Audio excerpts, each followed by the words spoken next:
Guys, I cannot wait to play Deltarune.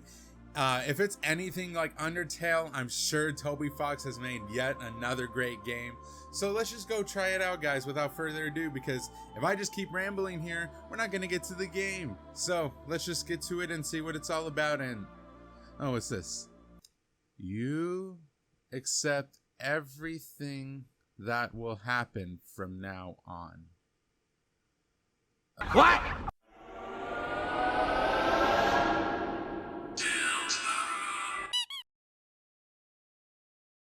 So I know I'm a little late to reviewing this, but Toby Fox seems to have created yet another glorious game of the same caliber as Undertale. And well, it's pretty good. I mean, yeah, it's good. Honestly, I don't even think I need to do this review anyways. So yeah, you should just blindly accept what I'm telling you, that it's good, go play it, and move on with another video.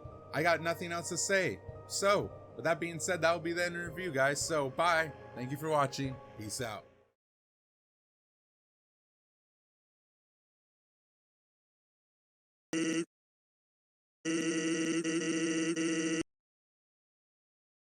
In all seriousness though, guys, this is actually my first review like ever of any game, so please bear with me through any cringe that may occur in this video or that already has pretty much occurred. Today we'll be looking at Toby Fox's latest edition, Deltarune. As what I'm pretty much planning for basically all my reviews in the future, I'm going to be dividing this review up into 4 different basic sections. So basically, I'll be doing, first of all, the summary of the story, and yes, this will contain some spoilers, so just a warning there. I will also cover the basic elements of the game, so that will include like the atmosphere of the game mechanics, graphics and audio, and so on and so forth. I'll also be covering the good, the bad, and the ugly, you know, that kind of generic thing that a lot of reviewers always do. I just thought that would be kind of cool to put in there, so that's why I put it in there. And of course, I'll give my final thoughts on the game, but I'm not really going to be putting up a rating because I feel like if I just put up a random number up there without any foundation to work on, I'll just be pulling it out of my butt, and there will be no correlation with any of the numbers in the future, because like I said, I have nothing to work on previously. Without further ado, guys, let's actually look at Deltarune and see what it has to offer. After getting past the fact that you might have downloaded malware onto your computer, you are greeted with a rather interesting aspect of the game that disguises itself like any other RPG-esque game. You are able to actually create a character of your own, albeit with limited choices. Heck, you can choose what the avatar's favorite kind of food is and blood type, and you are even able to name the avatar as well as yourself in the game. This seems all well and good until you finish customizing the character. Oh, thank you for your time. I thought they were gonna say something I was gonna be able to change it. I guess I'm sans. What? No one can choose who they are in this world. Your name is... Oh, come on! Once you get over the fact that all your hard work and dedication to creating a character meant nothing at all, you're met with a new character named Kris, as well as a familiar face with Goat Mama. Toriel then takes us to school, and we get to see a bunch of new monsters as well as some recognizable ones from Undertale. We then enter a classroom that is of course taught by none other than Alpheus. And we also see a lot of new monsters here as well, with some of them having similar designs to ones in Undertale. Everything is going fine until Susie appears. This edgy Barney knockoff may seem like your initial antagonist, as she kindly tells you that she is going to eat your face off. You are then instructed by Alphys to go to the supply closet with Susie to get more chalk, when both Kris and Susie suddenly fall through the floor into a new world called the Dark World. From here on out, this will be where the main portion of Deltarune's story is at, and it is where we start to see some differences between Undertale and this game. We eventually come across the fluffy boy, the Prince of Darkness himself, Ralsei, as he tells us all about our destiny to seal up the Dark Fountain to restore balance to the world, but that the king is not willing to let that happen. Here we also meet and fight with Lancer, the Keen's son, and thus we have met all of our party members so far. Eventually, Susie decides that she does not want to be a hero anymore, and she teams up with Lancer to go against Ralsei and Kris, which basically leaves you and Ralsei as a duo team for a while. However, it's not long before Susie joins back with the team, and the four merrily go on their way to the castle to try and steal the fountain. Well, at least it was merry for a hot minute, until Lancer realizes that they will have to confront the Keen. He then orders his guards to throw the trio into the dungeon to prevent them or his father from getting harmed. But we don't find this out until a bit later from Susie's fight with him. Susie promises not to harm him, which leads us to the final battle of the chapter with the Keen.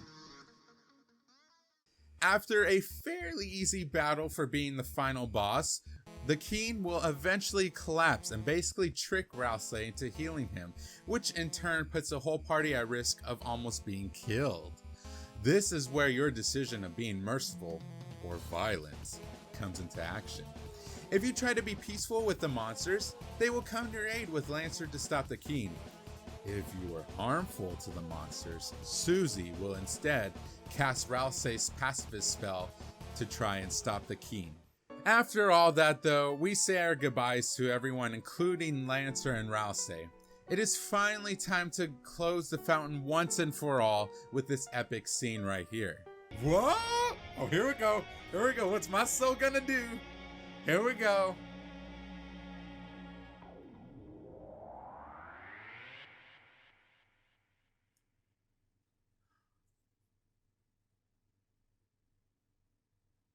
We then return home and Susie confides to us that she actually wants to go back tomorrow. We can finally talk with all the residents here, including Mr. Bone Daddy Sands himself. Going to your room and into your bed ends the adventure though. Or at least you think it does. You're greeted with a nice cutscene of Kris ripping out his soul and throwing it into a birdcage. Kris will then draw a knife and smile with a red eye flashing towards the camera, which is very menacing in itself. And that basically concludes the basic summary of the game thus far. So let us move on to the basic elements of the game, which of course includes the atmosphere, the game mechanics, graphics, and the audio itself. In regards to atmosphere, Deltarune doesn't disappoint with its contrasting atmosphere of the overworld with how bright and cheery it is versus the dark world where it's gloomier and, well, darker, go figure. The atmosphere almost always matches the tone shift that the story is trying to project, and it does it well, I may add. We get a nice, mysterious, mellow theme coupled with a shop filled with assortments that sets up, Shang's, I'm still kinda unsure how to say it, character quite nicely. We can see a nice foil of this with his best buddy Jevil as we enter into what is essentially a madhouse filled with chaotic animations in the background as you fight him. We even see a nice contrast between the shopkeepers as Rulix is just doing his own thing with the draw me like one of your French girls poses with a carefree theme playing in the background. Overall, this game is very atmospheric, just like its predecessor. Moving on to game mechanics, if you played Undertale, it should be of no surprise that this game plays in a similar fashion. It's just more evolved, I would put it. Like Undertale, you must dodge many incoming attacks in a bullet hell fashion with your soul in order to not get hit, and some attacks are harder to dodge due to how some are set up. However, Deltarune takes us a bit further with its TP system, as you can near avoid attacks and be able to gain TP, which can be used for things like spells and other cool actions.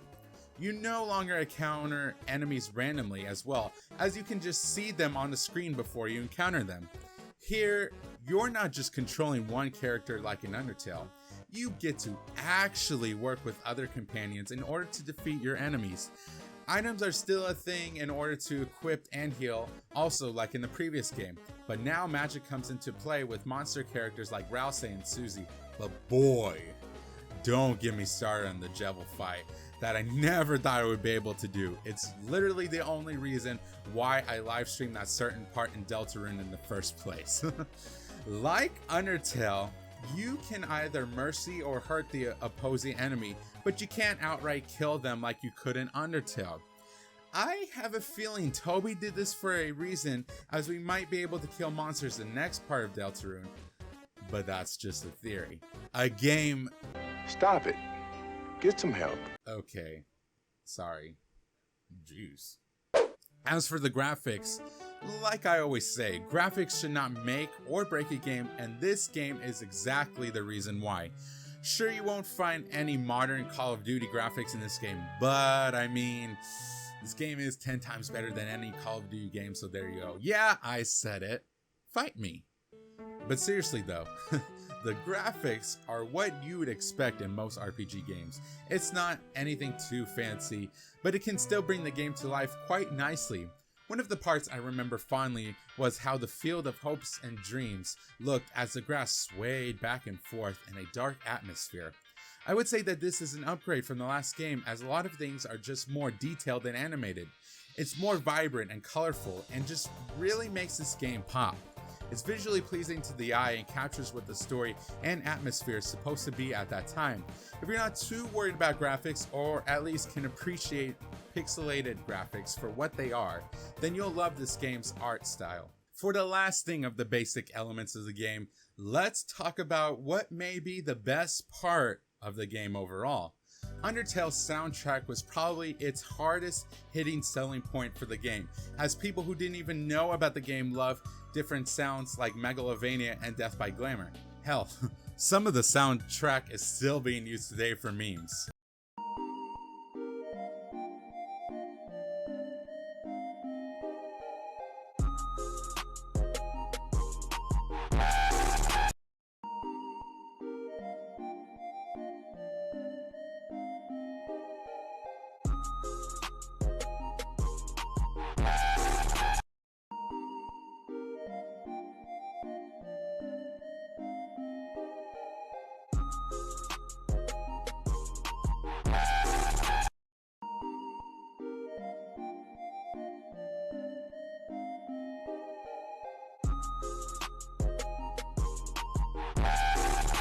Okay, look, I didn't say they were good memes after all, so don't hold me accountable for that one. In similar execution, the music is absolutely one of the game's biggest highlights, featuring many new songs and catchy tunes, which, by the way, are great for YouTube videos if you need background music. Just saying. There are more sounds in the game, like the ambient chirping of the birds. Let's go downwards. Sounds like Asgore in the throne room. The text sounds when characters are talking. Remember that video game you and Azrael used to play? What was it called? Super Smashing Fighters? And certain actions within the battle portions of the game. Please heal. Though this game features little voice acting, there's actually a very cool song that plays after the game ends that I highly recommend y'all listen to, as I'm sure it's riddled with secrets. So now we'll be, of course, talking about the good, the bad, and the ugly. So let's start off with the good. The biggest highlights are definitely the characters and the original soundtrack featured within Deltarune. It's what makes the game pop, and it is why so many people loved Undertale in the first place. This type of game is not something that can be so easily replicated by just anyone, as there is a reason why Toby Fox is so well known for his profound craft and skill. The characters are lovable, and you get attached to them along your journey. You fill the void for Kris's lack of emotions as a player, just like you did for Frisk, even though you seem to have less control over this game than in Undertale. This game has a lot of potential and could easily become another successful hit if Toby Fox keeps bringing in new things to the table. Of course, not every game is without its flaws, so let us talk about what might not have been Deltarune's strengths. Deltarune had some very minor flaws in my opinion, as I feel like I'm just being nitpicky about them. Though Deltarune does bring some new things to the table, nothing is really surprising about it. You kind of have a feel for what the game is gonna throw at you, and while it is still interesting to see what happens, all Undertale players will usually figure out what's gonna happen in the next scene before it does happen. In this case, it simply feels like Undertale with a redesign, which is not bad per se, but it doesn't leave much room for the game to grow beyond that. As I mentioned a few moments ago, as long as Toby Fox keeps trying to bring new and fresh ideas to the table, then Deltarune can easily get past this and become its own thing, rather than that one game that came after Undertale. To be honest with y'all, really and truly, there isn't anything really ugly about this game. This game is really good at what it does, and I've already covered its biggest flaws previously. However, there are a few points that could be done better, in my opinion, in order to make the game more playable. While I do think the saves are placed in a timely order to where you should progress, I would much rather have a save anywhere you want type of system implemented in the full game if it is supposed to be much longer than what Chapter 1 has in store for us. That way players can stop and start wherever they would like to without having to go all the way back to the last save point after completing something big in the game. The story, while presented very well, is one of those that kind of seem to be a bit overdone with the save the world by beating the last boss kind of structure. The lore, as always, is remarkable and rich, but I kind of would have liked it better if it wasn't fully dumped on us by Ralsei, and we instead learned more about it as we did in Undertale by taking the time to read things like the books in the library or reading the lab entries in the True Lab. Overall though, this game was phenomenal, and the best way to experience it is to play it yourself like you would have with Undertale. Overall though, I gotta say the game was actually pretty phenomenal, and the best way to experience it, I would say, is to play it yourself, as that's the only way that you can get the true full experience you could have out of Undertale. This of course is only chapter 1 though, so we can't really judge it too much on this chapter alone in my opinion. Being free though, you can't really beat the experience that you get out of it. What's really cool is that with Deltarune being an alternate universe to Undertale, Toby can easily make a new story with this game without having to rehash too many things from Undertale like he would have to do if he went ahead and did Undertale 2.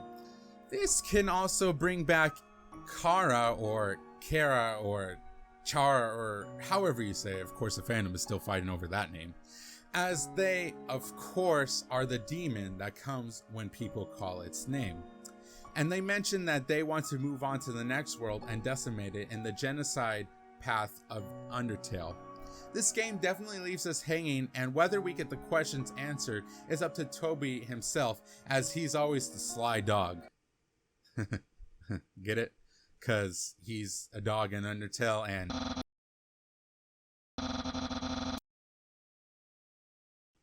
Okay, sorry Papyrus. All in all, fans of RPGs definitely need to try this game if they haven't already. You'll love what the game has to offer with the range of emotions that the characters go through, and you'll also love the sometimes casual gameplay and the sometimes very chaotic gameplay. It may not necessarily be as memorable as Undertale, but it is certainly nothing to pass up on. I am so glad to say that Toby Fox made yet another wonderful game for us to enjoy and ponder over once again. So that, guys, will pretty much conclude my review. I hope you liked it. This was my first one I pretty much ever done, so I hope it was pretty good. I had to plan this out, and I've been planning it out for a while, so I hope you enjoyed it, and I will see all of y'all in the next video or stream. Bye guys, thank you so much for watching, and peace out.